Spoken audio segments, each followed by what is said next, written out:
کس کس کا جنازہ نہیں پڑھا جائے گا؟ بہت ہیں، بہت سی لمبی فہرست ہے۔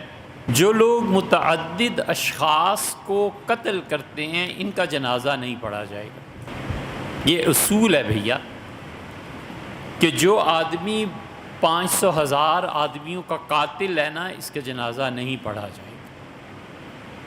سمجھے؟ یہ اصول کی بات، تاکہ لوگوں کو عبرت حاصل ہو کہ تم مر گئے نا تو مردود تمہارا تو جنازہ بھی کسی نے نہیں پڑھنا۔